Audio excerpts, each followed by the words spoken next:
Շտապում ես իմանալու ինչի մասին է այսօրվա պատգամը։ Պատգամը, որի մասին մենք այսօր կկիսվենք, կխոսենք, հետևյալ կնոջ մասին է։ Այսօր ինչ-որ մի բանի մասին խոսալը կարծում եմ անիմաստ էր, եթե չխոսայիր մոր մասին, Սեփորա, քարե դանակով կինը։ Քանի մարդ է ճանաչում այս կնոջը Սուրբ գրքից։ Կարամ տեսնեմ ձեր ձեռքերը 1, 2, 3, 4, պաստորը լավ է ճանաչում եք։ Ուզում եմ մեկ անգամ եւս նկարը նայենք, հաջորդ նկարը նույնը անգլերենով տեսնեն։ Սեփորա, քարե դանակով կինը։ Քանի մարդ է հավատում, որ այս կինն այսօր ծառայելու է ձեզ։ Աստվածաշնչյան կանայք մեկը մեկից հզոր կանայք են։ Չգիտեմ որտեղից է բարձացել այդ արտահայտությունը, որտեղից է ծնվել 100%-ով համաձայն չեմ դրա հետ, թե կինը թույլ էակ է։ Ես համաձայն չեմ։ Նրա նման ուժեղ մեկը չկա։ Հատկապես երբ որ նա մայր է դառնում, նա կրկնակի ուժեղ է դառնում։ Այո։ Գիտեք, օրեր առաջ ես անցնում եմ, ես պիտի Փողոցի անունը հիշեմ, մի տենց հատուկ հիշող չեմ, բայց կփորձեմ հիշեմ։ Ֆուլտոն Վանովեն։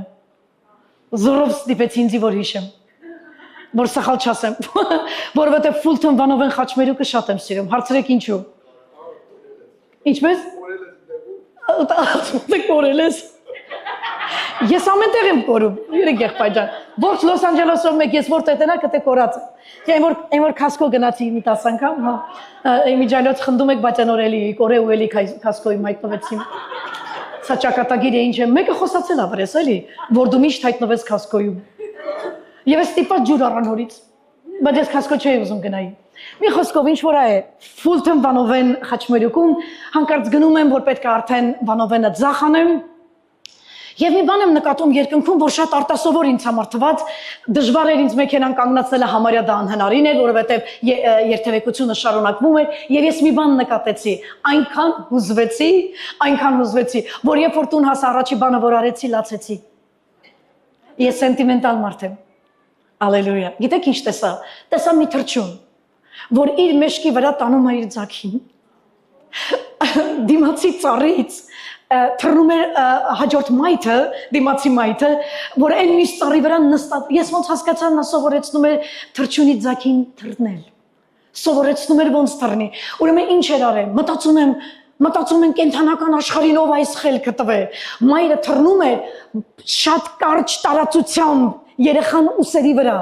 թռնում էր այնպես, որ ձագը եթե հանկարծ հետ ընկներ կամ առաջ ընկներ ինքը հասցնելու էր անպայման այդ ձագին ապահովելու ու ես մտածում եմ ոնց կարող է ես այսպեսի տեսարան, ես ինչ հրաշալի բան, ասեք որ տեսարան պետքա ուղղակի հաջողվի քեզ տեսնելու եւ տեսա ինչպես սիրուն ակուրատնի հանգիստ ինքը թռչում էր այդ փուճուրիկ ձագը թևերը ճպ այսպես անելով ու մտածում եմ չընկնես հանկարծ մամադ վստահ է որ դու արդեն մեծացել ես որ դու կարող ես թռնել չընկնես հանկարծ եւ տեսա մայր եւ ձագը թռչունը հայտնվեցին հաջորդ ծառի վրա ու գիտեք այս ամբողջ անցնելուց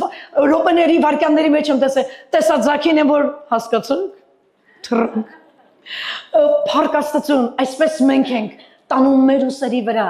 ողջ ընտանիք, ես չեմ ուզում ասել, որ այսօր մայրերն ուժեղ են, քան հայրերը, հայրեր ջան, ես հիշում եմ, որ հաջորդ ամիս ձեր տունն եմ, ես ինձ այնպես կպահեմ, որ հաջորդ ամիս չքարկոծեք ինձ։ Ես չեմ ասում, որ մայրերն ուժեղ են, հայրերը թույլ ես այդպեսի բան չեմ ասի, ես ոչ շովինիզմ եմ քարոզում, ոչ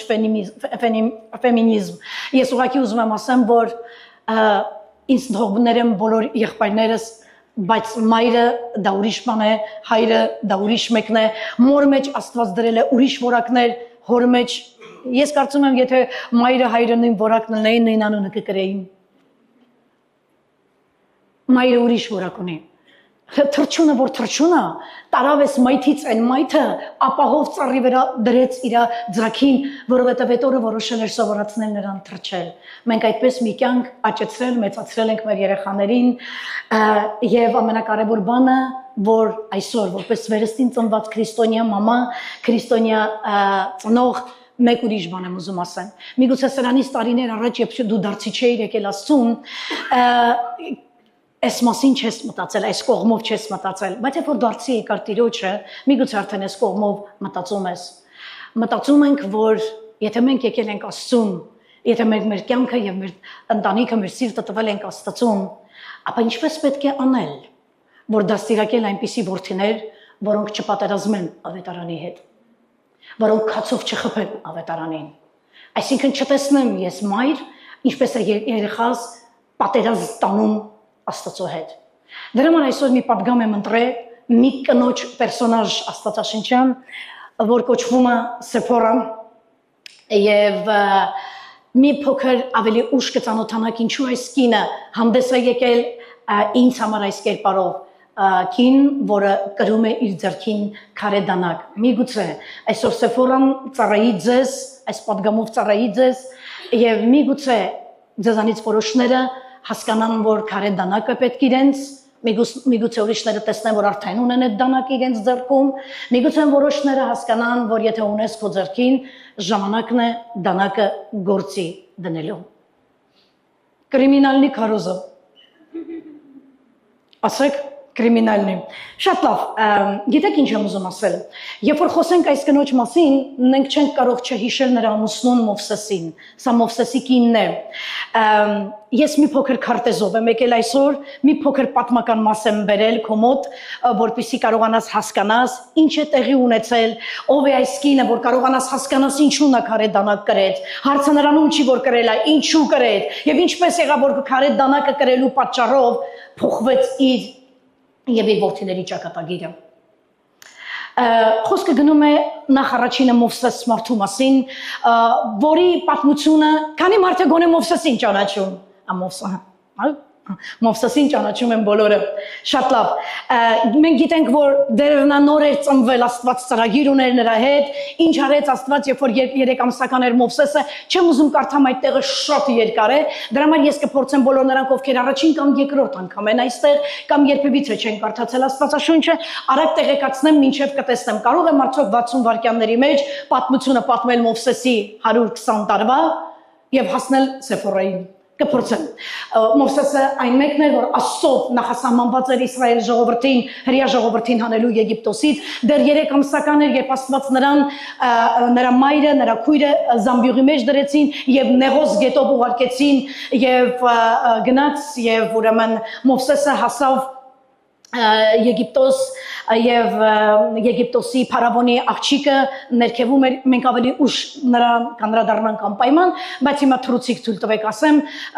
եւ գտան Մովսեսին, բացեցին զամբյուղը, ապրեց 40 տարի Մովսեսը, բայց 40 տարի ետքը գրված է եւ Աստված մի օր Մովսեսի սրտի մեջ դրեց եւ ասաց, որ մի հատ վեր կացտես եղբայրները ոնց են ապրում Եգիպտոսում։ Եւ Մովսեսը վեր կացավ, տեսավ, որ Եգիպտացին ծեծում է հրեային, մի 40 տարի որտեղ էր Մովսեսը, նույն Եգիպտոսում էր, գիտեք, չէր նկատել, բայց հանկարծ բատուհանը բացեց եւ նայեց, տեսավ մի եգիպտացի անխնա ծեծում է հրեային, վեր կացավ, դուրս եկավ Եգիպտացուն, տեղում սպանեց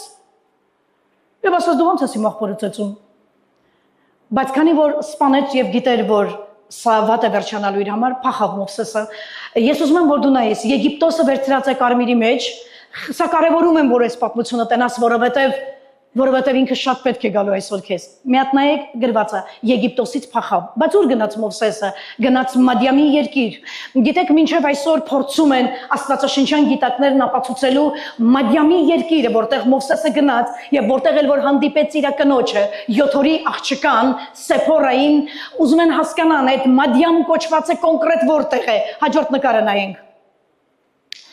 Գիտեք, ես 3 մեծ ժամ եմ անցկացրել, ժամ եմ կորցրել, որպեսզի կարողանամ ավելի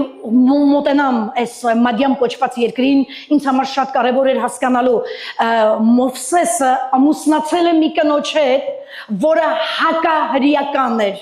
որովհետև պիտի հրեան չամուսնանար օտարազգի հետ, որովհետև դա Աստծո պատվեր էր, բայց եկև տես, որ Մովսեսը ամուսնացավ, ուրեմն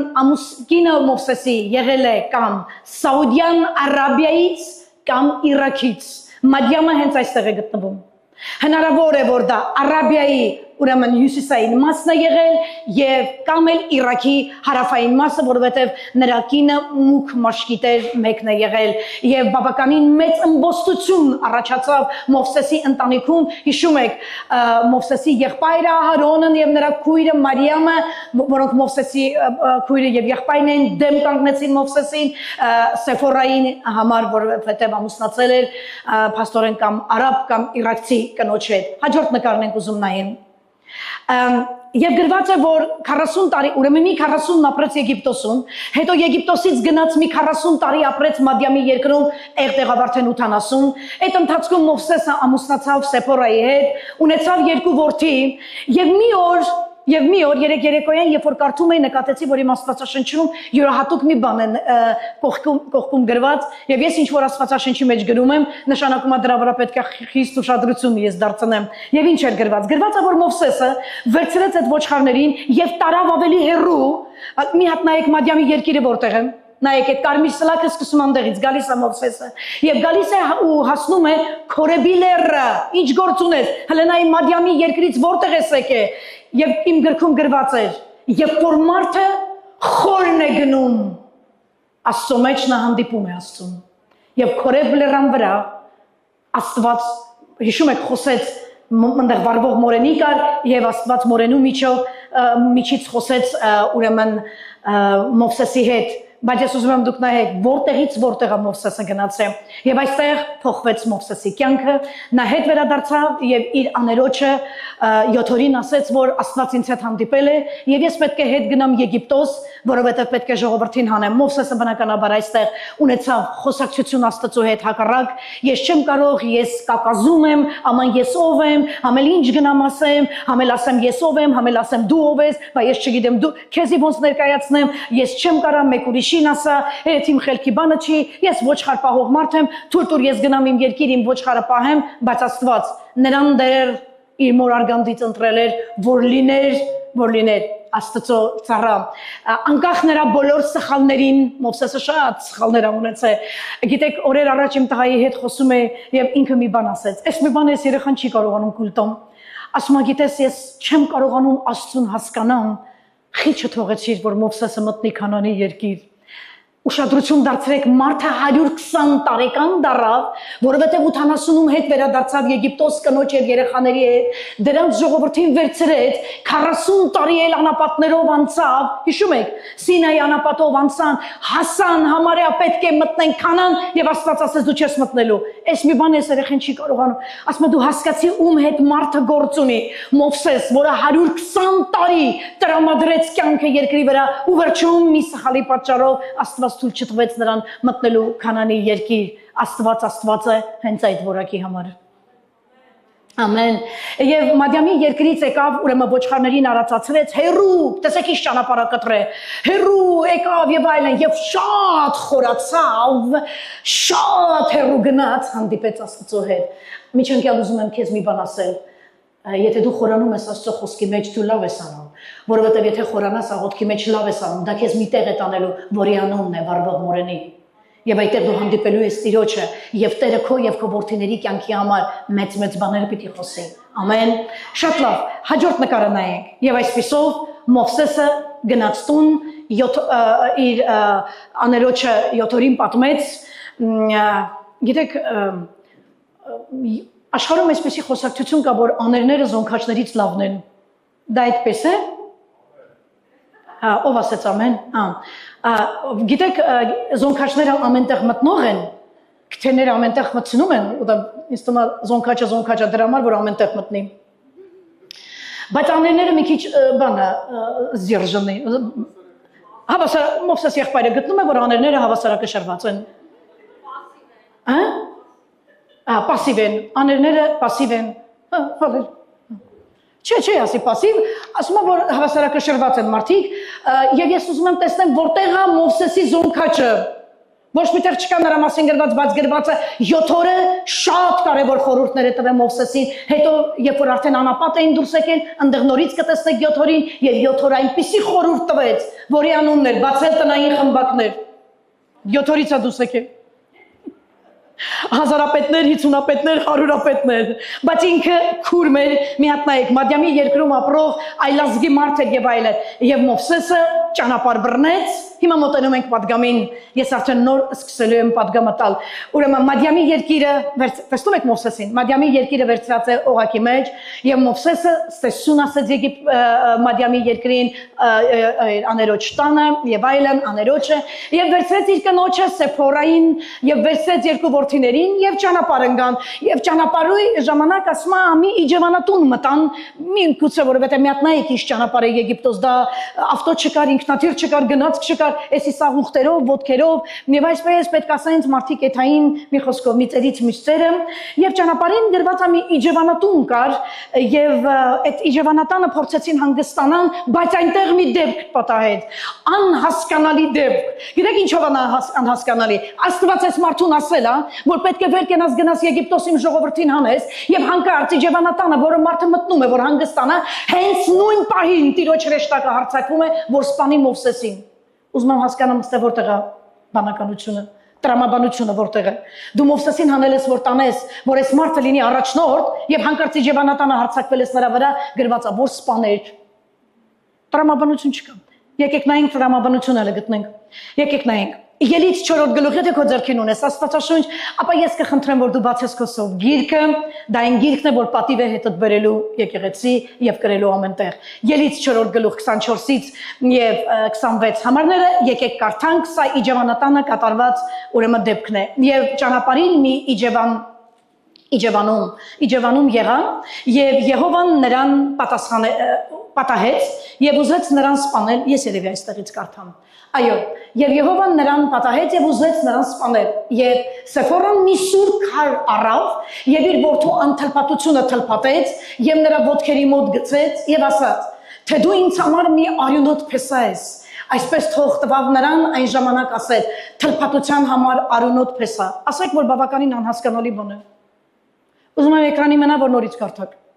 Բավականին անհասկանալի բան է։ Ասում Սեփորան մի քարե դանակ առավ, որտեղ իմ գրքում գրված է քարե դանակ վերցրեց, այսինքն մի սուր առարկա վերցրեց եւ թլփատեց իր որդուն։ Տեսեք, ինչ որ մի հարձակում է տեղի ունեցել Մովսեսի վրա, հիմա հարձակումը հիվանդության կերպով է եղել, ինսուլտ ստացավ Մովսեսը, ինֆարկտ ստացավ Մովսեսը, աչքերը կուրացան, ճնշումը բարձրացավ, լեզուն կուլ գնաց, չգիտենք, բայց գրված է հարձակվեց որ սպանի, փոխնակ ասել վայ, բանը 911 զանգեք, ամուսինս վատ է, մեծ ճնշման ապարատ բան չունեք, ապարատը ճնշման բերեք, ամուսինս վատ է, կամ emergency զանգեք եւ այլն, մի անգամից կինը վերցնում է քարե դանակը եւ թլփատում իր որդուն, ամուսինդ մեռնում է, ինչու սա տեղի ունեցավ։ Բավականին բարդ տեղ է, բավականին բարդ եւ խորտ արտահայտություններ կա։ Դու իմ արյունոտ փեսա։ Մի հատ նորից նայենք։ Ասում են եւ Սեփորան թլփատեց եւ գցեց ոտքերի մոտ ամուսնու, նրա ոտքերի մոտ, նրա որդու մոտ չի գցե, ամուսնու ոտքերի մոտ ակցե, որտեղ որդուն չէր ասի փեսա։ Լսեք ուշադիր, շատ կարեւոր պատգամ է։ Գցեց ոտքերի մոտ եւ ասեց. դու իմ արյունոտ փեսա։ Այսպես թող տվավ նրան, այն ժամանակ ասեց. թլփատության համար իմ արյունոտ փեսա։ Մի բառը կրկնեց երկու անգամ մի փոքրիկ կոնտեքստի մեջ։ Եվ ուզում եմ որպեսզի հիմա մենք հասկանանք ինչումն է պատճառը։ Առաջին բանը որ ուզում եմ նայենք, վտանգավոր հարձակում Աստծո կողմից։ Ոչ մի ձև չեմ կարողանում տեղավորվել, ասեք որ տրամաբանություն չկա, ուղարկում է մի մարդուն ժողովրդին հանելու եւ այդ նույն մարդուն որոշում է սպանել։ Գիտեք, ես երեք ուզեցա իմանամ ինչ է նշանակում Սեփորա։ Սեփորա նշանակում է թրջուն։ Գիտեք, ամեն մարդ այնքան ճիշտ է իր անունի տերն է։ Ամեն մարդ իր անունի տերը ոնց որ լինի։ Ինչի եմ ասում։ Երեք առավոտյան երբ որ մենք աղոթքի սարում էինք, հանկարծ աչքերս բարձրացրեցի, բարձրանում էինք արդեն դեպի այն տեղը, որտեղ մենք աղոթում ենք, նախ սարերի վրա տեսա մի մեծ արծիվ։ Հետո արծիվը երբ որ թռավ, ուզում եմ ես լսես, հետո տեսա մի խումբ ագռավներ, դե դրանք միշտ մեր հետ են։ Միշտ մեր հետ են, մենք միշտ հալածում էինք ագռավներին, ձեններդ կտրեք եւ այլն, էս կոմ են կոմ, աման մենք աղոթում ենք իրանք մեզ հետ, մենք աղոթում ենք իրանք մեզ հետ։ Հետո Աստվածաշնչում Սաղմոսներից մեկում կարդացի, որ ագռավները որ գորգորում են առավոտ հաց են ուզում, ասացի լավ,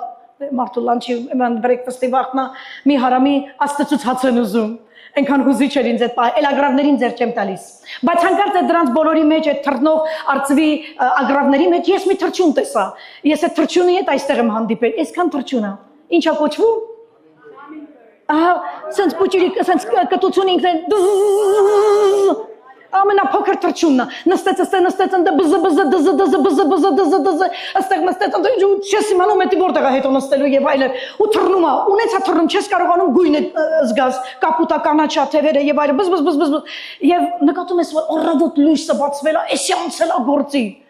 Սեֆորա կոչվում է թրջուն եւ ուզում եմ որ այս պատգամի ընթացքում տեսնես սա նույնպես կարողացավ տենց արագ ռեակցիա ունենալ հենց սկզբից ուզում եմ ասեմ այո եւ հարցակումը տեղի ունեցավ Մովսեսի վրա մի անգամից Սեֆորան հասկացավ ինչու է Աստված հարցակվել իր ամուսնու վրա եւ մի անգամից վերցրեց քարը եւ թլփատեց իր որդուն եւ գրված է որ ամեն ինչ հանգստացավ Փաստորեն Սեֆորան հասկացավ ինչու է հարցակումը տեղի ունեցել ես դիմում եմ բոլոր կանանց Դիմում եմ այսօր բոլոր ոչ թե կանանց, այլ մայրերին,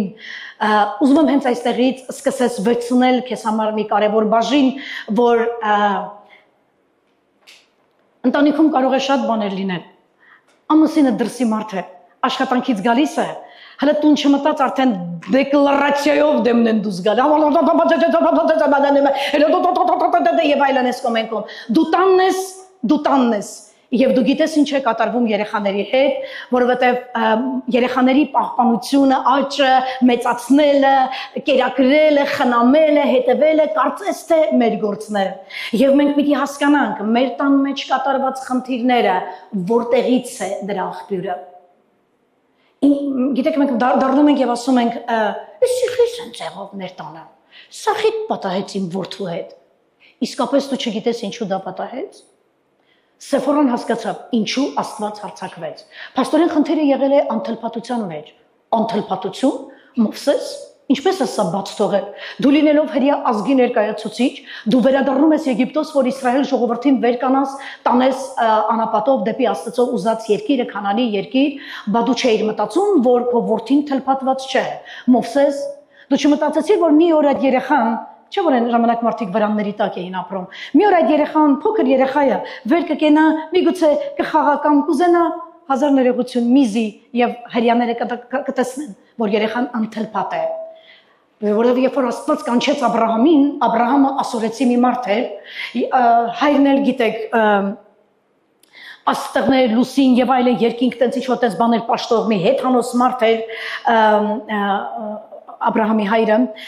եւ երբ որ Աստված կանչեց Աբրահամին, խոսեց Աբրահամի հետ եւ ասաց քեզ դարձնելու եմ ազգերի հայր եւ այլն այս կողմ այն կողմ եւ բայց դու այն որ հավատացիր ինձ որ քո միջոցով ժողովուրդ եմ ազգ եմ ստեղծելու եւ այլն, ապա այդ ազգը պիտի իր վրա նշան լինի, ունենա կրի նշան, որ այդ նշանով իմանան որ դուք իմ ազգն եք, սա հրեա ժողովուրդն է եւ այդ նշանն է թլփատությունը, այսինքն ցանկացած հրեա երեխա որ ծնվում էր, պիտի այդ երեխան ունենար թլփատություն, որով էլ ինքը ասում էր որ ես պատկանում եմ այս ազգին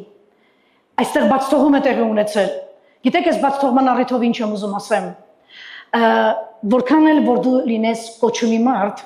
որքան էլ Աստծուն պետք լինի քո ծառայությունը,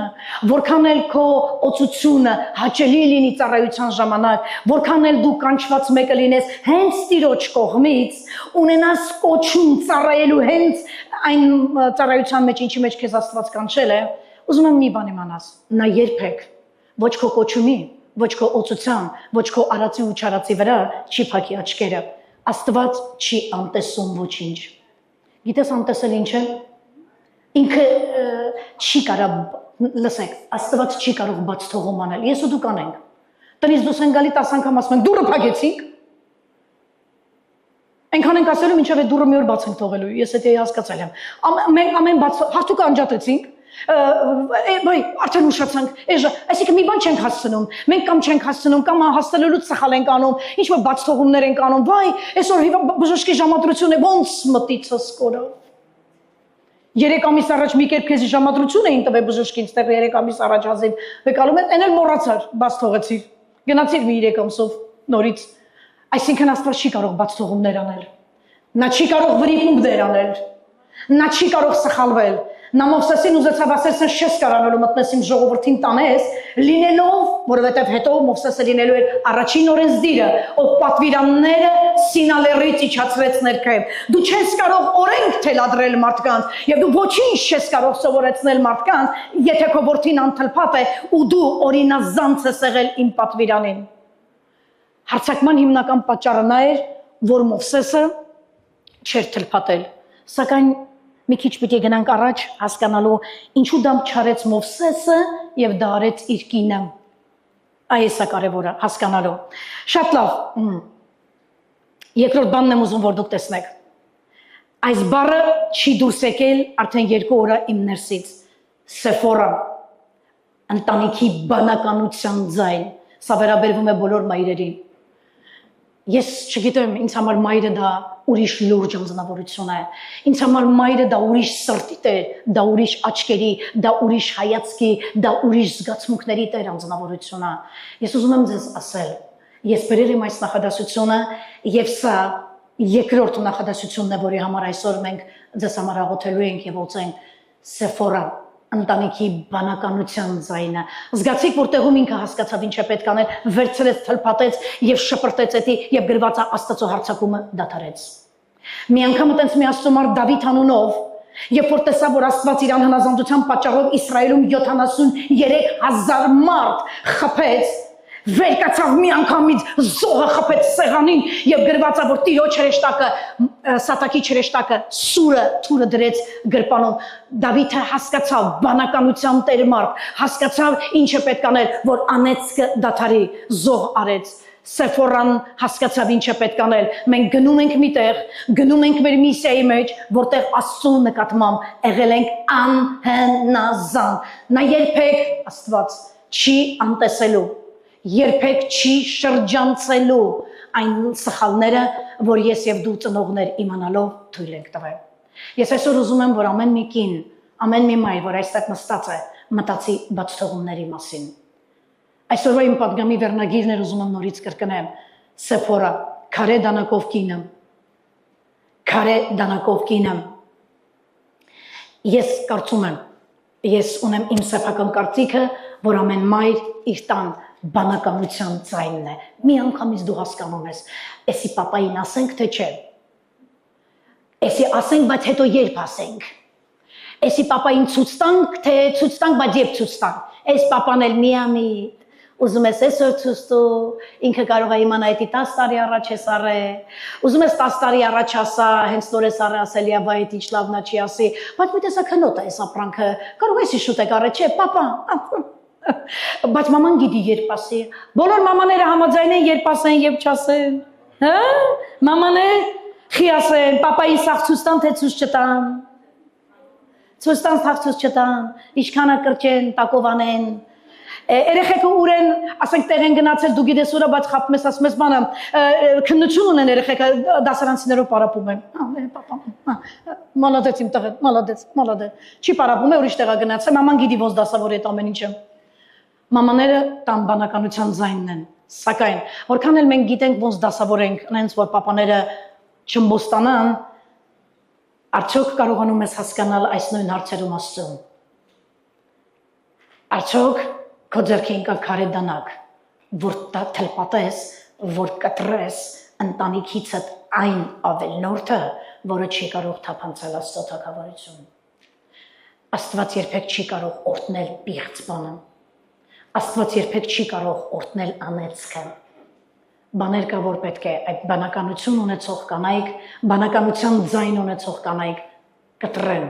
այսօրվանից սկսած իրենց ընտանիքներում։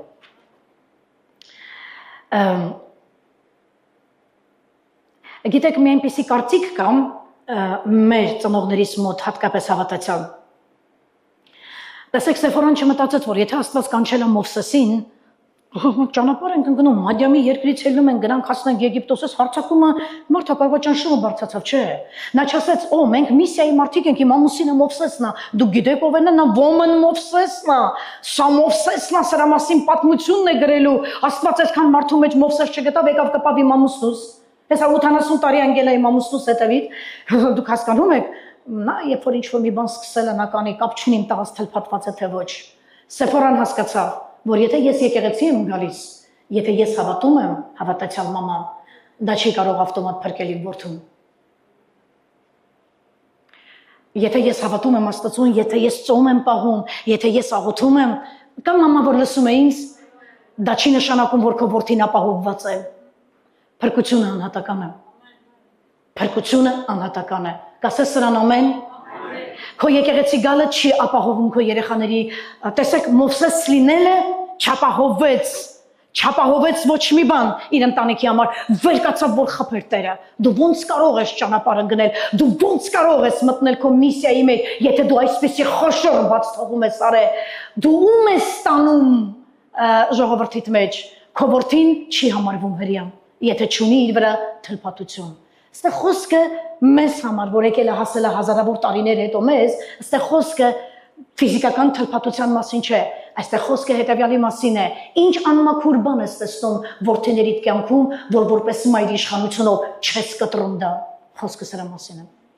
Կա մարդ, որ հասկացավ ինձ, գիտեք, չէ, ձեր Հայաստանը չի, էսի Ամերիկայա, ես չեմ ուզում իրան փուշ անեմ, այդ բառը չասեք իմ մոտ, ես չեմ ուզում իրան pressure տամ, այս մեկը մյուսից է սովորել այս բառը, ոնց pressure տաս, հա, մարդը վեկալով քարե դանակով կտրեց այդ երեխային, երբ Մովսեսի որդին լացում էր դու լսել ես, բայց նա լացում էր, որտեղ սա ցավոտ ու ծանր պրոցեդուրա է, հատկապես անել անապատներում, այսպեսի ոչ հիգիենիկ պայմաններում եւ ոչ պրոֆեսիոնալնի մարդու ձեռքով։ Համաձայն եք, եւ այս երեխան գիտեք ոնց է ղժացել, ոնց է լացել։ Ես որտեղից որտեղ լսում եմ մի ձայն, որ գալիս է Աստվածաշնչից, ասելու ինձ, երբ որ որդուդ կխրատես, դուք սա չեք սիրում լսել, բայց ես ձեր չսիրելով հանդերձ ուզում եմ սա մինչև վերջ ասել, իմիջելուց։ Գրված է, երբ որ որդուդ կխրատես, նախ խրատի գավազանով։ Ու երբ որ գավազանով խրատելուց տակից կգոռա, գոռոցին չնայի շարունակի նորից գավազանով, այտենց որդիները լավն են դուրս գալիս։ Ամեն։ Այն որդին, որը ծեծ չի տեսնում, այն որդին, որը խրատ չի լսում, այդ որդին անտեր է մեծանում։ Պետք է որդիները ունենան խրատ, պետք է կարողանա որդին ունենա սուբորդինացիա, սա մայրը սա, էսի կինը սա, էսի դասատուսը կամ էսի միսնա պետք է կարողանան տարբերեն իրարից, այո, պետք է կարողանան տարբերեն, որ էսի մամաս է, Աստված քեզի շատ լուրջ մարդ է դրի քո ընտանիքում, եւ այսօր ուզում եմ, որ այս մեսեջը առածքոտուն գնաս, որքան էլ դու սիրում ես քո երեխաներին, բոլորս էլ սիրում ենք մեր երեխաներին, որ մաման չի սիրում, փորձի մոտեցել իր երախոն, անգամ ամենատգեղը լինի, մի հատ բան ասա, երկու մատով ուղիղ դեմ, քո դեմ, որովհետև ագրավը, որ ագրավա, իր ձակին ամենասիրունն է տենում։ Առավել ևս դու, ով կարող է քո երեխային ասել աչքի վերևոնք կա, դու, ոչ մեկ չի պատրաստում ասելու, բայց Աստված ուզում է, որ դա դու ասես, Աստված ուզում է, որ նկատել ես արդյոք, որ երեխայիդ կյանքում անթլփատ, չկտրված, չհեռացված անմաքուր բան կա, հա, նկատել եմ, դե վերցրու այսօրվանից քարե դանակը Սեփորա եւ եղիր քո տան բանականության ձայնը, ամեն, քանի մարդ կարող է այսօր ասել ամեն,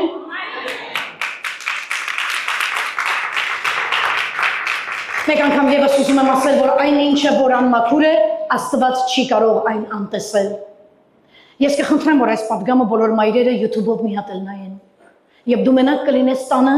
կամ մեքենայիդ մեջ միացրու, գնում ես ուր գնում ես գնա, բայց լսի այդ պատգամը։ Այստեղ նախադասություններ կամ բառեր, որ անպայման այստեղ նստած ցանկացած մոր պետք են։ Աստված չի կարող անտեսել անմաքուրը։ Քո հավատքը չի կարող փրկել քո երեխային։ Քո երեխան անձամբ պիտի ճանաչի Հիսուսին։ Ամեն։ Քո եկեղեցի գալը եւ ծառայելը ու վազվզելը չի ապահովելու քո երեխային հավիտենական կյանք։ Անմաքուրը պիտի հեռանա քո երեխայի կյանքից, որ նա Աստծուն տեսնի։ Ամեն։ Դրա համար վեր կաց, դրա համար ոտքի կանգնի, դրա համար ոտքի կանգնի հոգով, դրա համար ոտքի կանգնի ամբողջ քո էությամբ, դու քո տան Սեփորան ես եւ քո տան բանականության ձայնը։ Ամեն։ Հալելույա, հալելույա։ Երկու բան նայենք։ Այսօր ուզում եմ, որ անպայման, եթե նկարում եք որևէ մեկը, ես ուրախ եմ, որ բոլորդ ծառայության ընթացքում բոլորդ զբաղված եք, նկարում եք եւ այլն փառք Աստծուն։ Քո ծառայությունը չի կարող լրացնել Աստծուն։ Նա քո սերնդի կարիքը ունի ավելի շատ, քան քո ծառայության։ Ամեն։ Կամ մի մամա, պապա կարող է ասել ամեն, նա քո ծառայությունից ավել քո սերունդի կարիքն ունի, որովհետև հոգիների փրկությունը, դա ծառայություն չէ։ Ծառայությունն այլ բան է, հոգիների փրկությունը դա Գողգոթան է։ Դա Գողգոթայում թափվող արյունն է։ Հոգիների փրկությունը դա զոհն է, որ 2000 տարի առաջ Գողգոթայի խաչի վրա մեռավ քո որդու համար, մեռավ քո աղջկա համար։ Ամեն։ Դա ծառայություն չէ։ Ծառայությունը երկել է, նվագել է, պատգամ տալ է, աղոթել է եւ այլն, բայց հոգիների փրկությունը դա այլ բան է։ Քո ծառայությունը, Աստված ոչ թե կարիք ունի քո ծառայության, այլ քո ворդ։ Քո երեխաները պետք է նրան անձամբ ճանաչեն։ Հաջորդ բանը քանի մայրը համաձայն սրա։ Բոլորս ենք համաձայն։ Երբեմն հարցեր կան, որոնք պետք է լուծվել քարե դանակի միջոցով։ Ես գիտեմ եւ մայր, որ իր կյանքում կրել է քարե դանակ։ Ես օգտագործել եմ այդ քարե դանակը եւ ես այսօր կարող եմ ոչ թե հպարտությամբ, այլ բաց ճակատով կանգնել ժողովրդի առաջ եւ ասել. ես իմ կյանքից, իմ ընտանիքից եւ իմ երեխաների կյանքից անգամներ կտրել եւ շպրտել եմ ամեն անմաքուր բան, որ այսօր նրանք հանգիստ ապրում են, որ նրանք այսօր Տիրոջ մեջ են, Աստծուն են պատկանում, դա այն պատճառով, որ ես մի սեզոն օգտագործել եմ այս դանակը, հետևել եմ նրանց, խրատել եմ նրանց, հետևներից եմ գնացել, ուզեցել եմ հասկանալ որտեղ են, ինչ են, ճիշտ է, բան չունեմ ասել, նրանք երկուսն էլ շատ խելացի ու շատ խելոք երեխեք են եղել,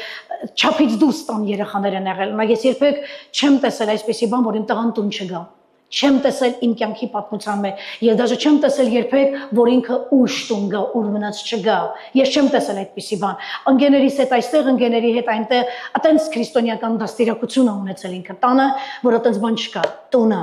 Ընկերը լավ է, ունի ժամ, չափ, բայց գիշերը քնում են տանը ծնողների ներկայության մեջ լինես դու։ Ուրավորթիդ մի քանի օր տանը չի, չգիտես։ Հետո երբ որ մի բան է պատահում, ու տենում ես, որ ինքը հայտնվել է մի խնդրի մեջ, ու դու ման ես գալի ասում ես, կարող ես կեսուրիցս սանեց կեկով։ Կարող է կեսարիս կողմից է։ Ես կեսարիս կողմը մի քանիսին բռնել եմ, դրանց մոտից է եկել տանեցքը։ Չէ, անեցքը գիտես երբ է եկել, երբ քարե դանակը տարիներով չես կիրառել, երբ դու չես եղել քո տան բանականության ձայնը, այո։ Ես որևէ մեկին չեմ դատում քավլիցի, ես ուղղակի ուզում եմ հասնել քո բանականությանը, ես ուղղակի ուզում եմ հասնել քո սրտին, ամեն, ուզում եմ այս պատգամով հասնել քո սրտին, ես ուզում եմ, որ դուք ամենքդ երբ որ գաք եկեղեցի, դուք շատ ուրախ գաք, դուք գաք ձեր հանգիստ խղճով, գաք ձեր երեխաների, ձեր որդիների հետ, մենք զատիկի ծառայությանն այս երիտասարդին տեսանք մեր քույրիկի իր մաման էլ է նոր, մի քանի ամսվա է, երևի 2 ամիս է, այո 2 ամիս է իր մաման այստեղ է, մեզ մոտ է, եւ հիմա իր որդուն եմ տեսնում, սա է ճիշտ քույրս, սա է ճիշտ, կապ չունի որ քո որդին մեծ է, այդ տարիքից դուրս է եկել, կապ չունի, նա դեռ քո որդին է, ու նա կմնա մի ամբողջ կյանք քո որդին, եւ քանի նա դեռ չի ամուսնացել, եւ քանի դեռ նա քո տանն է, քո իշխանության տակ է նա, եւ քո հսկողության տակ է։ Եվ դու կարիք ունենաս աղոթելու եւ ասելու Տեր, ցույց տուր որն է անմաքուր որդուս կյանքում, միգուցե դրա համար 3 մայրեր կային, որոնք լաց էին լինում սարի վրա։ Մենք բոլորս հուզված ենք, որովհետեւ մենք չենք ուզում երեխաներ ծնել, բերել, պահել, մեծացնել եւ վերջում նրանց անվանել Գորեսյան որդիներ։ Ես ուզում եմ այս բառը մի հատ կրկնեմ, Գորեսյան որդի։ Հատ նայ ոնց է հնչում սա։ Մի կյանք սովորեցրել ես, ապրեցրել ես, մեծացրել ես, դաստիարակել ես, կերծրել ես, խմացրել ես, բազել ես, աշխատել ես, անհնարինն ու հնարավորը խառնել ես իրա, որ իրան պահես, մեծացնես։ Միգուցե դժվար է, միգուցե քո անձնական կյանքը չի դասավորվել, բայց դու արել ես այնպես, որ որդիդ դրանից չտուժի, բայց հետո եկել է մի հատ պահ, որ տեսել ես, որ նայում է քեզ, ծաղրում է քեզ էլ, քո Աստծուն էլ, ասում ես արի գնանք եկեղեցի, ձեռ առնում, խնդում է եւ այլն։ Եվ ես ուզում եմ բոլոր մայրերի ականջի մեջ այս բառը մնա քավլիցի Տեր, որդիս չդառնա Գորեսյան որդի։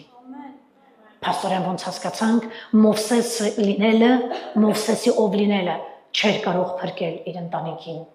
Հələ նաբարոտ մի հատ մեծ վնաս բերեց ընտանիքին իր անհնազանդության պատճառով։ Հաջորդ բանն եմ ուզում որ մենք նայենք։ Գիտեք ընտանիքում ինչպես է, ուզում եմ որ հասկանանք, որովհետև ընտանիքներ կա սա խառնված է իրար։ Ընտանիքը ներքևից է վերև բարձրացած, նայեք։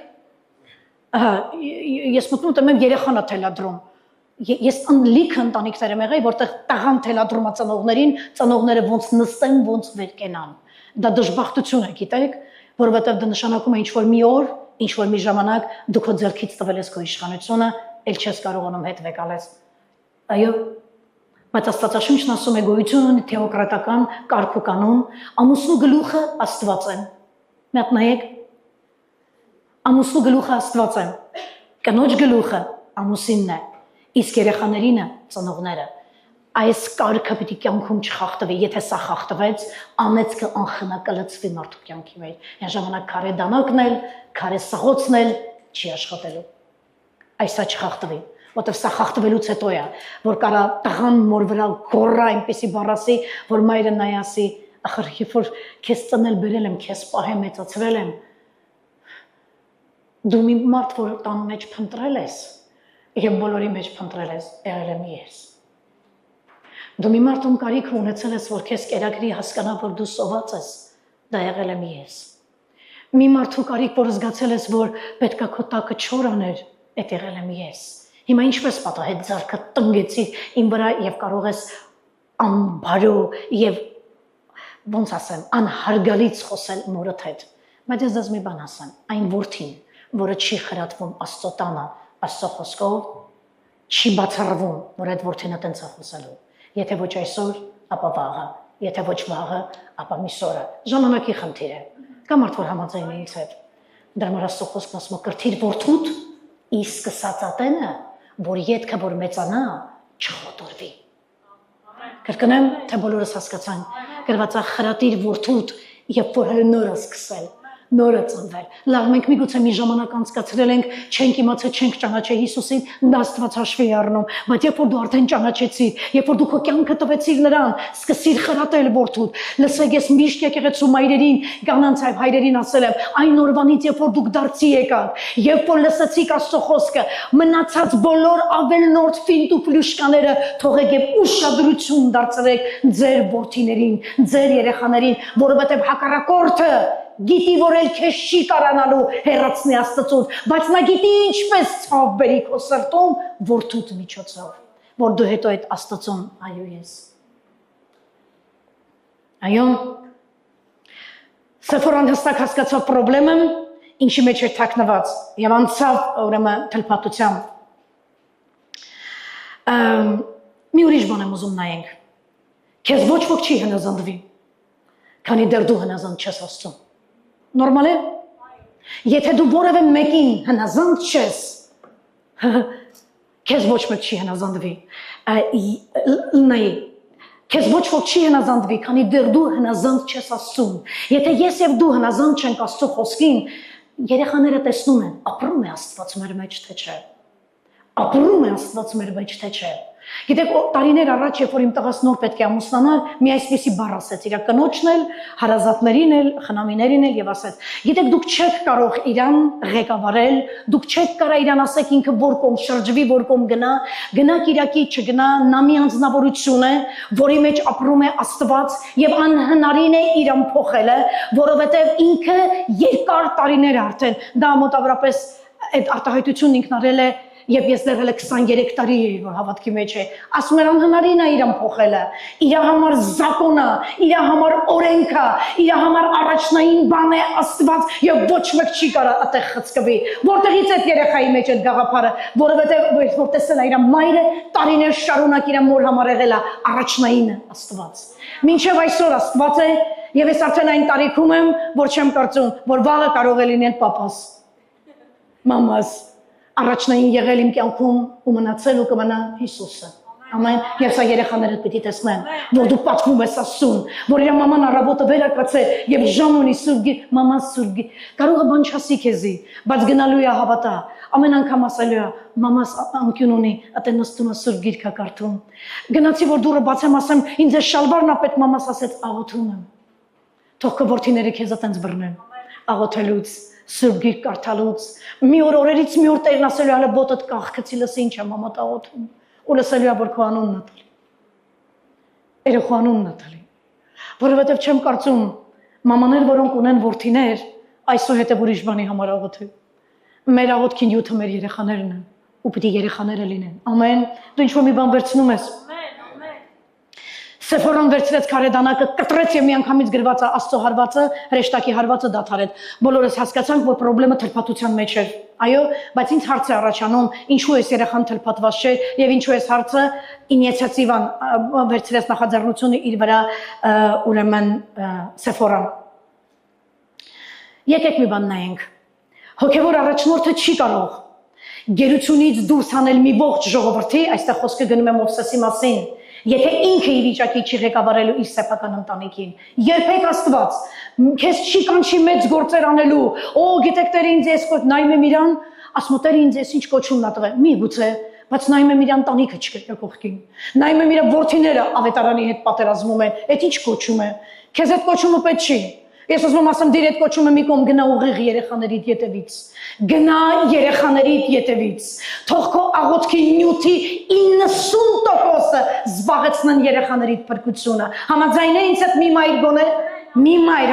90%-ը թող կազմեն, եթե քո երեխաները դեռ փրկված չեն։ Գլուխը չբարձրացնես աղոթքից, եթե քո աղոթքի նյութը պիտի չլինի որդիներս, չլինեն կորստյան որդի։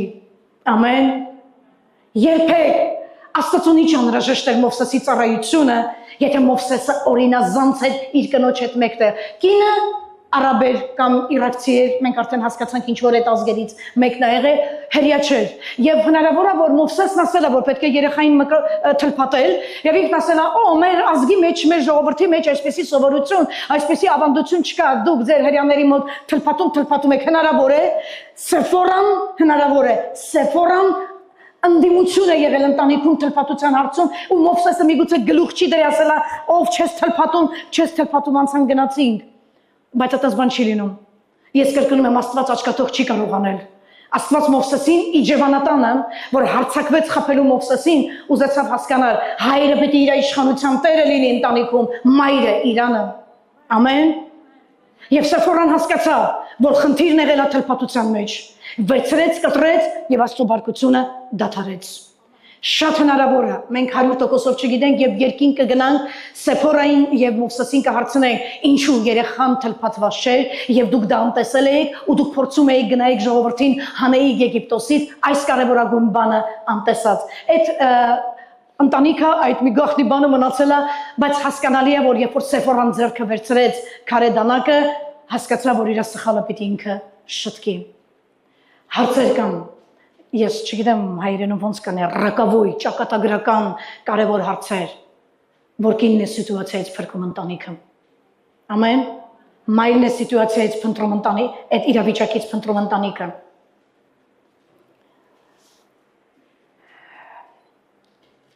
Երրորդ բանը, որ ուզում եմ տեսնենք, լավ, սա տեսնենք հետո նա։ Ուզում էի տեսնենք Սեֆորան հավատքի եւ քաջության թաքնված գոհար։ Ես դա ուրեմն մեր այսօրվա պատգամի վերնագիրը այսպես է սկսել Սեֆորան քարեդանակով կինը, հաջորդ բանը որ ասեցի Սեֆորա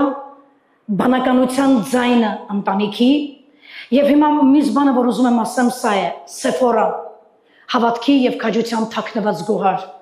Մամաներից, յուրաքանչյուր քրիստոնյա մամայից Աստված էս գոհարն է ուզում ստանալ։ Ուզում եմ որ դու լինես քո տան հավատքի եւ քաջության գոհարը, որովհետեւ այն հարցերը, որը միգուցե հայրը բաց կթողնի, այն բաները, որ դու կասես եւ հայրը կասի, դե լավ է, երեխայա չի ուզում ինչ ասենք հետեւից, գնում ես գնա եւ այլն։ Դու պետք է հասկանաս, որ այդպես չի կարող վերջանա պատմությունը, վատ կվերջանա։ Մովսեսը իջևանատանը հարցակում ունեցավ Աստծո հրեշտակից, համարյա խփում էր արդեն հրեշտակը եւ Սեփորան կիններ որը հավատաց, հասկացավ, որ Աստծո հետ խաղանել հնարավոր չէ,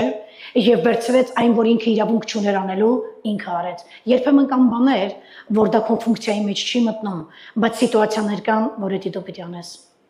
Ոչ միտեղ Աստվածաշնչում չի գրված, որովհետեւ սա հին ուխտի պատվեր է, թլփատությունը, որ կինը թլփատություն անի։ Դες բան տեսել եք։ Մարդիկ մինչեւ այսօր կռիվ են անում, ասում են, կինը կարա քարոզի, հələ մնացել է այդ քարի տակետին։ Հələ մնացել աշխարհը զարգացավ 2000 տարի անցավ, բերեցին ապացույցներ ինչու Պողոս Տիմոթեոսի թղթում ասել կնոջը լուր մնա եւ այլն ամուսնուդ գնա տանը հարցրու, հələ սրա մոտ այդ հարցն է, ամեն քարի, ամեն թփիտակից գոռումը, բակինը կարա ծառայի եւ այլն էս կոմենկոմ, մինչդեռ Սեֆորան թլփատություն արեց։ Այդպես բան որտեղ է գրված։ Դա կնոջ անելու բան չէր։ Աստված չասեց, այ կին, դու որտեղից եկար, այ բելլա էս մարդու գլխին։ Հերիք չեկար, որպես եթե բացի այս գյոզալ տղու, կա չէ՞ որ գյոզալ տղուն ոնց էսի բաժին դարավ, այդ հարցներին են ասում։ Հա, յուրաքանչյուր մամայի համար իր տղեն գյոզալա, են եկացնել։ Ում էինք վատություն արել, որ այս մեյմունին արժանացանք։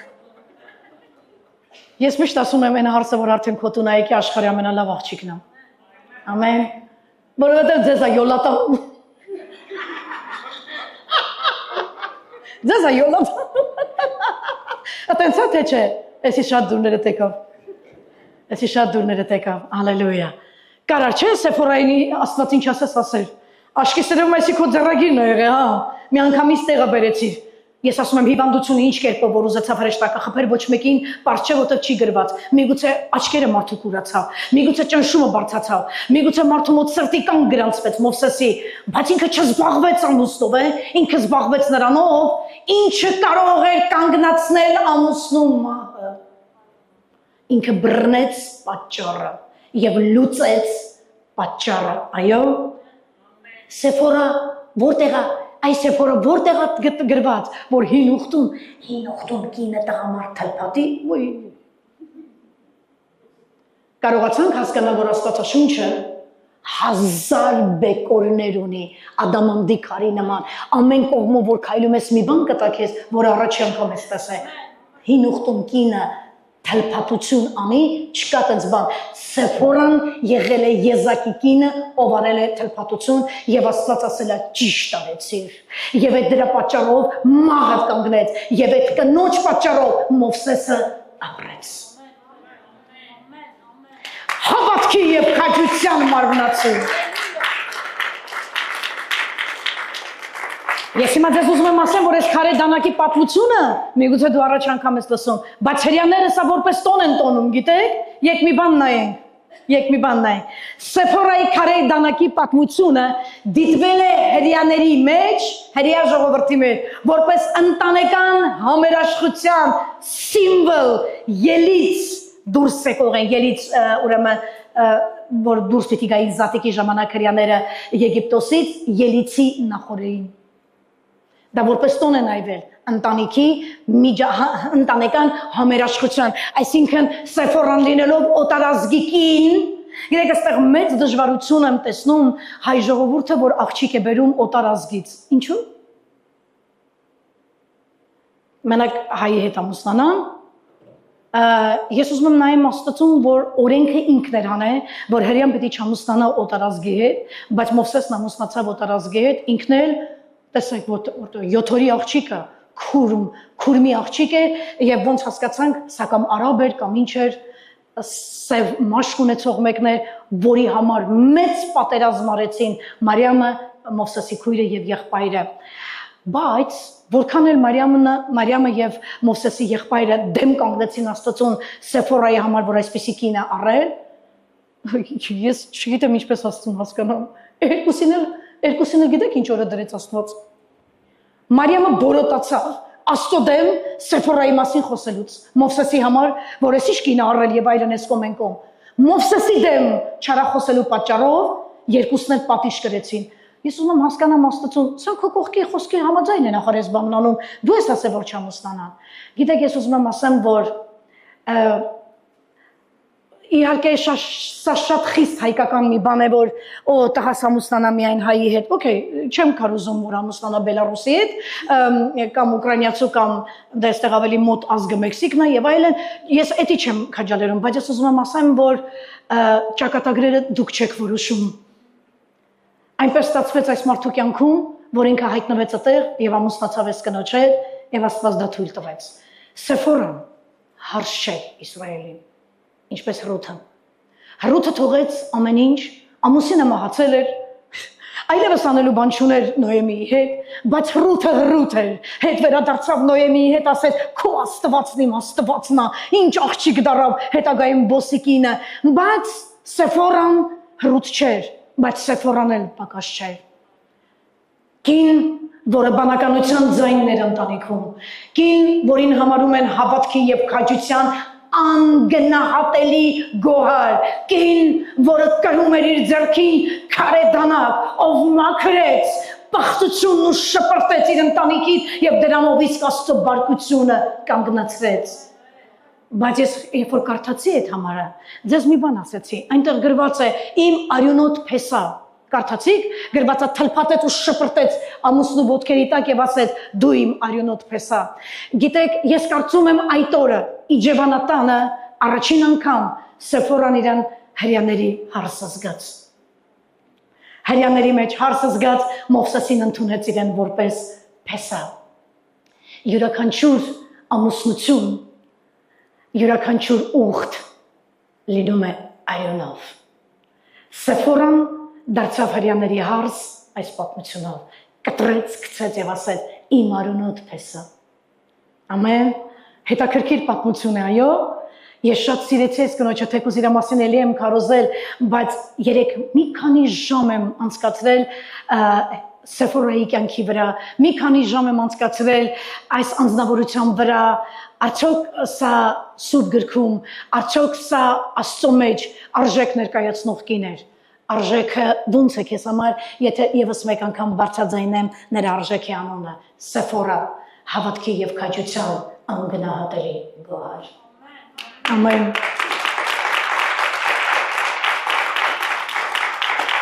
Եկ մի բան նայենք, որը շատ է զարմանալու, Մովսեսի կյանքում ամենամեծ դերը, որ խաղացել են կանայք։ Եկեք նայենք։ Մանկաբարձները հրաժարվեցին սպանել նրան։ Մայրը Փարավոնի հրամանը խախտելով որդուն թաքցրեց եւ նրան կողովի մեջ դնելով ուղարկեց գետի վրայով։ Քույրը Մարիամը հետևեց եղբորը, որ կողովով էթում էր գետի բերանովը, հետևեց գնաց, որպեսզի նրա համար կերակրողի հարցը լուծեր, դա միայն հրյան կաներ, մի հատ նայեք, սենց բան մենակ հրյան կաներ, աղբորը դրեց զամբյուղի մեջ, գետով ուղարկեց, աղբոր հետևից էլ գնաց, Փարավոնի աղջիկը, որ վերցրեց Բիֆյան, որ վերցրեց Մովսեսին, ասեց, «Պուջուրա երեխան կարող է պատահի հրյականայք շատ լավ տենց կաթմատ ունեն, կարող է ուզենակ հրյա, հո, բավոս չէ, ու պատկերացնես միայն հրյան այդպես կարող էր անել, սեփական որդուն կերակրեր փողով։ Փող աշխատեց Մովսեսի վրան մերը։ Ասեք, այդ մենակ հրյան կանը։ 500 բաքս մեկը, 500 բաքս մյուսը։ Հոդա, այդ ուժը եվրեյ։ Պատկերացնում եք, նստեմ մտածել եմ, ասում եմ, սես բանով կարար աներ։ Տարավ իր երեխուն ակուրատնի տեղավորեց Փարավոնի ուրեմն արքունիքների մեջ, գնաց դարավ իր երեխուն 5 տարի կերակրել երեխուն, այդքան էլ աշխատավարձ ստացել։ Սա միայն հրյան կանեմ։ Ասեք, հաջորդը Փարավոնի աղջիկը Բիֆյան Մովսեսին գտնում է Նեղոս գետի վրա եւ որդեգրում նրան։ Սեփորան Մովսեսի կինը փրկեց նրան Աստծո բարկությունից։ Ես ուզում եմ նայեք մայրեր, կանայք, ովքեր լուրջ գործ են արել Մովսեսի կյանքում, թե կլինի իր մայրը, թե կլինի իր կինը, թե կլինի իրան պահող Փարավոնի աղջիկը եւ այլն։ Ամեն։ Երանի Մովսեսին։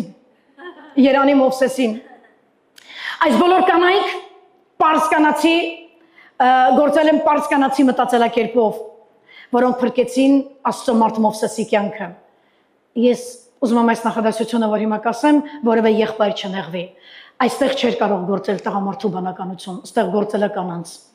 Կանացի բանականությունը, կանացի մտածելակերպ։ Տղամարդու լոգիկան այլ է։ Տղամարդիկ մի քիչ ավելի չոր կդնեն, կկտրեն։ Ճապրծա։ Տղամարդը կարճ կոնկրետ ասած նստա զահլաչուրի ինքը։ Էլ ավելի մի խոսա, ավելի մի խոսա։ Պրծա։ Դու ընդեղ ես, երկավոր գնա, այս դրի, դու փակի դուրը գնա, տելևիզիոնն այն դրնից նես եկավ, մի հատ ուրիշ եղանակով, բանը, ես չեմ ասում, որ էդի գնաց տեղից հարցում ենք պարզենք, անցնում է 10 րոպե ասում եկավ, կոֆե ուզես, կոֆեի միջոցով եկավ, կոֆեն հələ ես դրես, տեղավորը հələ այդ նույն հարցն ա լուծում, այդ մարդը սկզբից ասեց, չէ եւ դեր, բայց վերջում ինչ արինում, կինն ա հաղթում։ Ով ինչ ասում սարա, թոքոսացելի, կանացի մտածելակերպ չունի ոչ մեկ, դրա համար այն բանականության ձայնը, որ ունեն մայրերը, չունեն, դուք ասացիք։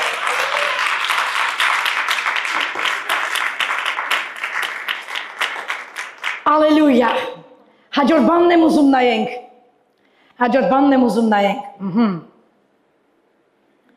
Ալելույա,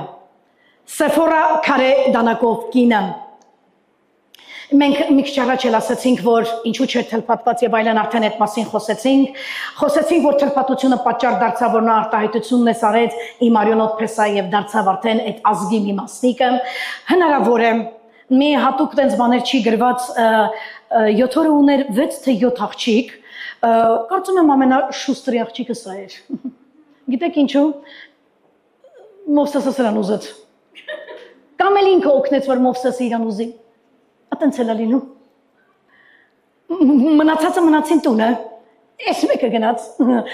Բավականին, նկատում եք, բավականին աչալուրջ աղջիկ է, ինքը գիտի երբ, ոնց անի։ Կամ մարդ որ հասկանում է ինչ եմ ասում։ Բոլոր քույրերը մնացին, ինքը գնաց։ Աչալուրջ աղջիկ էր։ Շատ լավ։ Այս առիթով ուզում եմ ասել հետևյալը։ Ինչու է պետք գրել Սեֆորայի պես այս դանակը։ Գիտեք ինչու, որ դրսինների կողմից չհանդիմանվես, որ երբ որ անցնես հարազատներիդ միջով, առիթ լինի, երբ որ անցնես հարևաններիդ միջով, երբ որ անցնես ամենուրեք, չհանդիմանվես եւ չլսես ծաղր ու ծանակի դատի ու բամբասանքի խոսքեր քո ընտանիքի մասին։ Աստված ուզում է,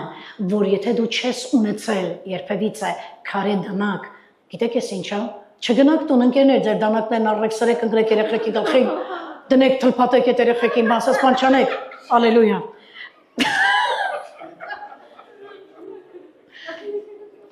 Քարե դանակ, ալելույա։ Վերջա, մարդկը ասենք Աստվածաշունչը մի քիչ շատ ուղիղ է հասկանում, եթե քարե դանակ, ուրեմն պետք է սրանից հետո տեսնենք, որտեղ են ծախում։ Հաբիլաբիում բան տենց ես հանդիպել եք քարեր, հա, չեք հանդիպել։ Հոմգուցում, չէ, հոմգուցում ակուրատնի դանակներ են։ Լավ, գնանք մի հատ արհեստավորի մոտ։ Քարե դանակը դա քո խրատն է։ Քարե դանակը դա այն ուշադրությունն է, որ պետքա նայես անմաքուրի վրա։ Քարե դանակը դա քո բանականությունն է։ Քարե դանակը դա քո հավատքի եւ քաջության պարգևն է։ Քարե դանակը դա քո գավազանն է։ Քարե դանակը դա քո իշխանությունն է։ Քարե դանակը դա քո ծանրակշիռ խոսքն է։ Քարե դանակը դա քո ուշադրությունն է։ Ամեն։ Ամեն։ Փառք Հիսուսին։ Այդ դեպքում ինչ եմ խորհուրդ տալիս, վերցնես այսօրվանից գնաս տուն, մտածես, յուրաքանչյուր մայր լավ գիտի իր երեխայի բացասական կողմը, դրական կողմը, այո, գիտի ուր գնաց, ինչու գնաց, ինչ կարող է լինել։ Ես ուզում եմ մի բան ասել ձեզ, սիրելի մայրեր, դուք թշնամի ունեք, եւ ձեր թշնամին ոչ ձեր կեսուրն է, ոչ է կեսուրի քուրը։ Ձեր թշնամին դևն է։ Ես մեկին գիտեի, որ ասում էր, ես այս կյանքում երկու թշնամի ունեմ։ Ասում եմ ովքեր են, ասում եմ կեսուրս մեկ էլ իր քուրը։ Ասում բայց խի քուրը, ասեն կարող լիներ կեսարը, չէ կեսարս լավ մարդ էր ասում, բախի քուրը ասում իրանք իրար հետ են բամբասում։ Սա իր երկրավոր ապրած կյանքում հասկացել էր ովքեր են իր կոնկրետ թշնամիները։ Բայց ես ինչ եմ ուզում ասել, որպեսզի դրսինների կողմից չհանդիմանվեն մեր երեխաները, որպեսզի մարդիկ ծաղր ու ծանակի չենթարկեն, ասեն, անուններն էլ հավատացյալ է։ Բայց ձեր եկեղեցին վերջում էլ անպայման ասում են, բայց ձեր եկեղեցին ինչ է ձեզի սովորացրել։ Էս է սովորացրել, բա ով է լսեն։ Դու լսեցիր այսօր, ժամանակն է քարե դանակը վերցնելու։ Եկեղեցին սա է սովորացրել։ Ժամանակն է անմաքուր բաները նկատես եւ կտրես։ Պետք է կանչել երեխաներին, եթե նրանք արդեն մեծ են, կանչի նրան եւ քաղցր անուշ մամայի պես խոսա իր հետ։ Տղես Վեր կաց տնից հանի դուս ոտը պապան արանքում կարող է այդ եք խոսում իրար այդ սիստեմա եք խոսում եւ այլն փարկասում դուք ունեք հնարավորություն վերցրու երեխային գնաս արի իրար հետ գնանք կոֆե խմենք տվես աղջիկս արի գնանք իրար հետ գնացեք իրար հետ կոֆե խմեք իրար հետ զրուցեք եւ ասես գիտես ասես ինչ բանն եմ նկատել աչքաթողություն չեմ արել պարզապես հասկացել եմ որ քո հետ այս մասին խոսելու ճիշտ ժամանակն եմ ընտրել ես չեմ ուզում գավազանով գալ քո կյանքիդ մեջ բայց չեմ էլ ուզում անարգության ворթի լինես ինձ համար չեմ ուզում ворթիս որ մեղքը քեզ տանի եւ ես հետո դառը արցունքներով լացեմ քո համար հետո գետինները ճանգռեմ հետո կրծքիս խփեմ կուրծքս ծեծեմ որովհետեւ ժամանակը բաց եմ թողել որովհետև տամուլ եմ տվել ժամանակը տեր, էլ չեմ կարող որդիս քեզ հետ բերել, որովհետև մեղքը քեզ ունեցավ, մեղքը տարավ քեզ, Դու հիմա այլևս իմ որդին չես, դու ֆիզիկապես իմ երեխան ես, բիոլոգիչեսկի իմ երեխան ես, բայց դու մեղքի ծառա ես։ Ես այնքան կերազեի որդիս, որ դու լինեիր Աստծո ծառա։ Ես այնքան կերազեի, որ աշխարհը չկարողանար օգտագործել քեզ, ապա դու լինեիր քրտնող ու քրտինքդ թափող Աստծո թագավորության համար։ Ամենաօրտնված աղջկան Տերը քեզ կտա։ Այս երկրի մեջ, որ այստեղ ամուսնություններ են կազմակերպում հազարավոր դոլարներով, կաշիներից դուրս են գալի քցում Instagram-ներ, Facebook-ներ, չգիտեմ, պլաներներ եւ այլն կանչում, մեկ էլ մեզ մի քանի ամիս հետո սաղ մաքրվա, պրծավ։ Աղջիկը գնաց տուն, բարի գիշեր, բարեկամներ։ Պրծավ, բաժանվեցին։ Մենք քանի հազարանոց։ Հələ քավորը տակից դուրս եկե պարտքի։ Դուք արդեն հասցրիք բաժանվեք։ Քավորը գիտես քանի հազարա ծախսել է հարսանեկին, հələ խեղճը պարտքից դուրս եկե, դուք հասցրիք բաժանվել։ Սրա նրա աչքը հանելու մեջ չէ, իմաստությունը եւ բանականության ձայն ունենալը։ Ինձ համար ես սկզբից էլ ասացի, ամենալավ մաման դա քրիստոնյա մաման է, ով որ որդիները դաստիարակում Աստծո խոսքով։ Իմ համար այդ մաման գլուխը խոնարհելու իր արժանանքից մամա է։ Ամեն։ Տիրոջ հրեշտակը հարձակվեց վրանների վրա, Իջևանատանը եւ Սեֆորան հարցը լուծեց։ Գիտեք ինչ արեց, վրանները մաքրեց։ Վրանները, դրանք իմ եւ քո տունն են։ Մաքուր պահիր վրանները, լավ, մաքուր պահիր։ Գիտեք, մամաներ կան, որ հագնած են։ Կաչը պոստում զինվորին դրել են, ինքը քնում է։ Զինվորը, որը քնեց պոստում, էդի դժբախտությունը այդ բանակի վրա։ Ես օրինակ չեմ կարողանում քնել, եւ ես ինձ թույլ չեմ տալիս քնել։ Իմ տղան օրեր հետո կդառնա 35 տարեկան, բայց ես էլ մինչև հիմա չեմ քնում։ Մինչև հիմա Տերը գիտի, որովհետև ես այստեղ եմ եկել աղոթքից, որ հետ վերադառնամ գնալու եմ այդ նույն ներքին սենյակ։ Նա գիտի, չկա տենց առավոտ, որ նրա անունը կամ իր քուրիկի անունը կամ նրա ընտանիքի երեխաների անունը իմ բերանը չլինի։ Ամեն օր նրանց անունը երկնքում լսվում է։ Երկրի վրայից աղաղակող կա, նրանց անունը երկնքում հիշացնող կա։ Եղիր այն մայրը, որ քո վրաններից դուրս գան որդիներիդ անունը առաստված խնդրանքի, աղաչանքի կերպով։ Տեր, նայիր երեխաներիս, նայիր որդիներիս։ Թույլ չտաս, որ նրանք մոլորվեն, Տեր։ Թույլ չտաս, որ նրանք ծառայեն աշխարհին։ Թույլ չտաս, Տեր, որդիս կորստյան որդի լինի, քարե դանակը վերցրու Սեֆորա եւ սկսիր մաքրել ամեն անթլպատը։ Անթլպատ նշանակում է պիղծ։ Մի բան, որը շպրտվելու է դուս։ Սեֆորան թլպատեց որդուն ու մասը շպրտեց Մովսեսի ոտքերի տակ։ Այնինչը գետնի վրա ընկնելու ու դեն շպրտելու է մի հանդուրժիր դա։ Շպրտի, կտրի, վրաններդ մաքրի։ Ամեն։ Հալելույա։ Ես կրկնում եմ, որ միգուցե, երբ որ դու խրատես, նա կսկսի տակից աղաղակելը։ Ականջներդ փակիր այդ աղաղակի վրա, հետո այդ որդին լավ որդի է լինելու քո համար։ Ամեն։ Ես իմ կյանքիս մեջ շատ վշտացած մայրեր եւ հայրեր եմ հանդիպել, որոնց պատմությունները իրականում ցավ են բերել իմ սրտում։ Ես նայել եմ ու մտածել եմ, այս որդիները դարձի կգան մի օր, թե չէ Տեր։ Էս ինչ մեղքի մեջ է այս երեխան, էս ինչ մեղքի մեջ է այն երեխան։ Եղբայրներ եւ քույրեր, ինչ եղել արդեն։ Ուզում եմ, որ դուք ինձ նայեք, ինչ եղել է, ինչ բաց թողում արվել արդեն։ Բայց հիմա դեռ ժամանակ կա, բայց հիմա ամեն հավատացողի համար դեռ շանս կա։ Ես ուզում եմ, որ այսօրվա պատգամը չմոռանաս եւ ամեն անգամ, երբ որ կմտնես քո ներքին սենյակ, որ աղոթես, այս քարե դանակի մասին խոսիր Հիսուսի հետ։ Ասա Տեր, ես էլ իմ տան Սեֆորան եմ։ Ես էլ իմ որդիների մայր Սեփորան եմ, Տեր, եւ ես եկել եմ քեզ այսելու ցույց տալ ամեն թաքուն բան, որ զարգանում է երեխայիս կյանքում, որ կարող է հետո ճակատագրական դառնալ, նրա համար ամոթ անարգանք իմ ընտանիքիս համար ցույց տուր դա Տեր, ցույց տուր եւ ուժովցու ինձ Տեր, որ այդ քարե դանակով վերջ դնեմ անթլփատ եւ պիղծ բաներին, անգամ եթե որդիս ինչ որտեղ կհակառակվի ինձ հետ, բայց հետո կհասկանա, որ դու միակ մարդն ես, որ թեկուզ իր հետ վատաբարդ ես լինում, բայց ինքը հասկանում է, որ կռիվ ես տալի մի բանի համար, կրակից հետ քաշես իրան։ Որովհետև այդպես բան կարանի մենակ մաման։ Մենակ մաման կվառվի նրա համար, որ տնա ոնց է որդին կրակների մեջով անցնում։ Մենակ մաման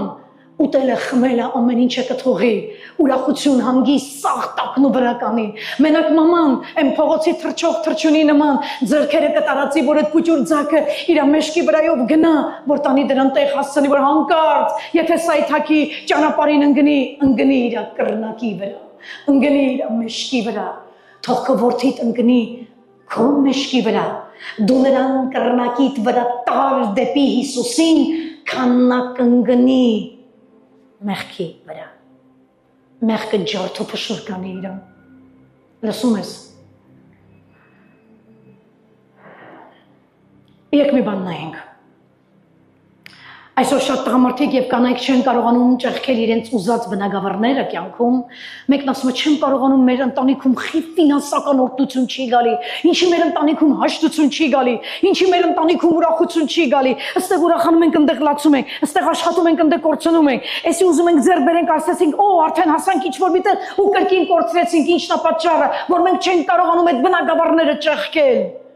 մենք կռիվ ենք տալիս հոգևոր աշխարհի հետ, չիմանալով որ միգուցե ժամանակն է,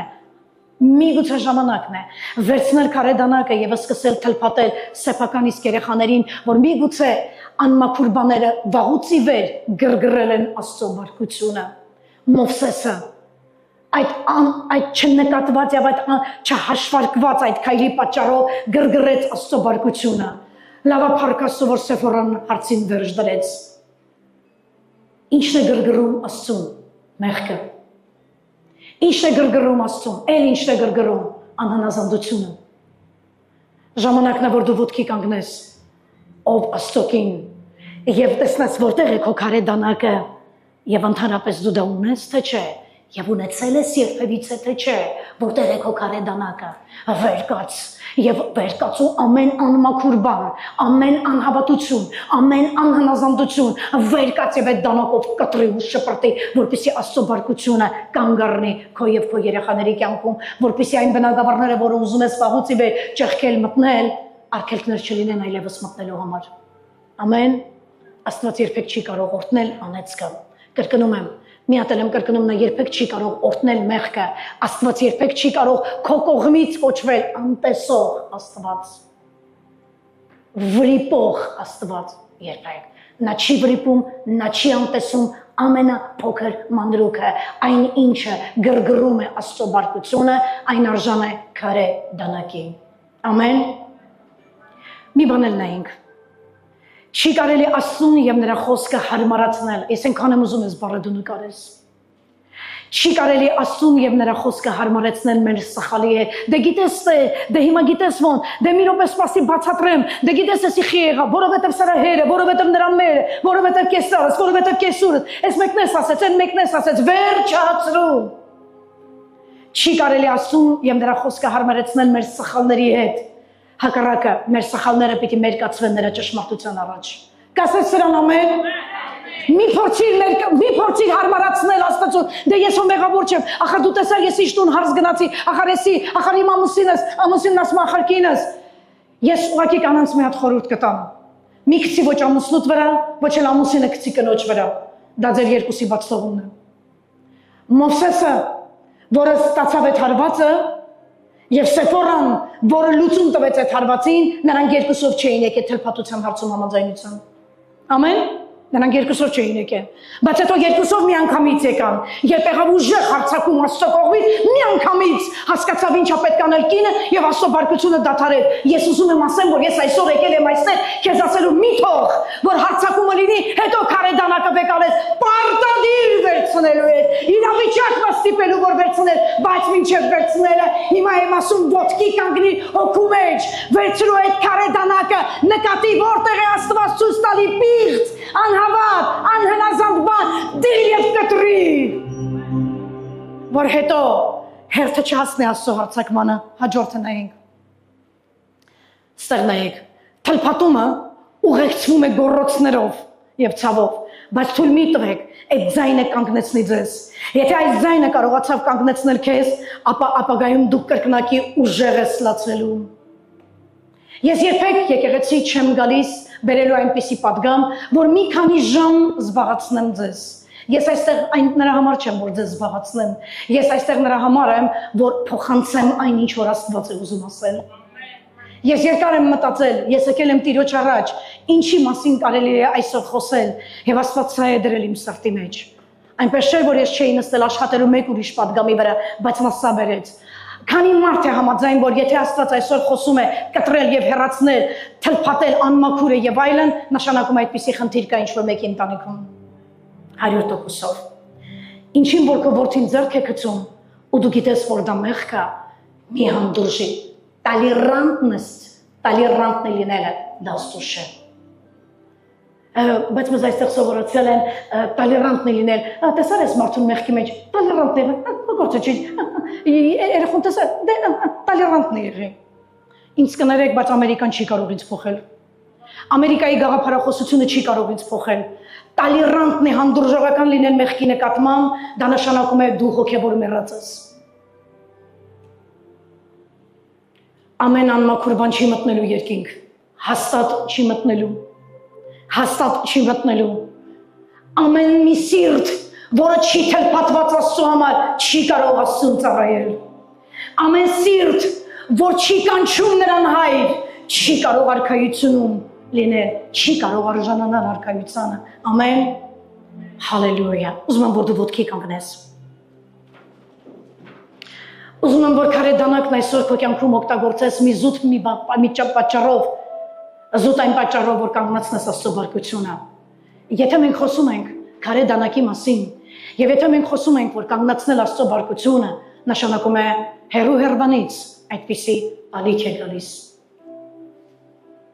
Հերու հերվանից այդպիսի ալիք է գալիս։ Ուզում եմ, որ այսօր իմ սիրելի քույրս եւ եղբայրս, որ դու նստած ես այստեղ, թեկուզ այսօր մայրերի տոն էր, բայց ես մտածել եմ այնպիսի պատգամ բերեմ, որ հայրերն էլ դրանից օգտվեն, եւ ես վստահ եմ, որ հայրերն էլ օգտվեցին։ Ժամանակն է, որ ոտքի կանգնես։ Որովհետեւ եթե Աստված այս պատգամը բերել է եկեղեցում, բերել է եւ խոսում է Սեփորա քարե դանակով կին, ապա այստեղ նստած ցանկացած մայր պիտի ասի ես եմ Տեր, ասա։ Ես եմ Տեր, ասա։ Լսում եմ ես, ասա Տեր։ Նա ասաց ես խոսեցի արդեն։ Մի թույլ տուր, որ բարկությունս վերցնի ընտանիքիդ։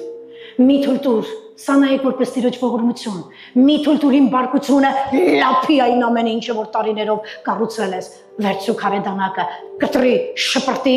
եւ ես հետ եմ գնում։ Կա մարդ, որ հասկացավ այսօրվա պատգամը, այո, շատ լավ։ Ուզում եմ առաջ կանչեմ բոլոր այն մայրերին, ովքեր ուզում են, որ մենք աղոթենք նրանց համար հետեւյալը, 3 բան, որպեսզի Տերը քեզ տա այն բանականության ձայնը, որ որպես մայր Սեփորայի նման կարիք ունես։ Ուզում եմ առաջ գան այն մայրերը, որոնք ուզում են հասկանալ ինչպես կրել իրենց ձեռքում եւ երբ վերցնել իրենց ձեռքին քարե դանակը Սեփորայի պես։ Եվ ուզում եմ առաջ գան այն մայրերը, ովքեր ուզում են լինել իրենց ընտանիքի եւ իրենց որդիների համար քաջության եւ հավատքի անմար գոհարներ։ Թանկ գոհարներ։ Առաջարկում եմ, որ այստեղ գան այդ մայրերը, որոնց ես ընդամենը ուզում եմ յուղովոցել, կխնդրեմ կարգու կանոնս ավերցնիմ։ Հալելույա։ Դուք մինչև գաք, մենք խնդրում եմ կարգու կանոնս ավերցնիմ։ Դուք լսեցիք խոսքը, ինձ ընդամենը մենակ մնում է օծել ձեզ եւ աղոթել։ Կխնդրեմ որքան հնարավոր է շարքերով գալ առաջ։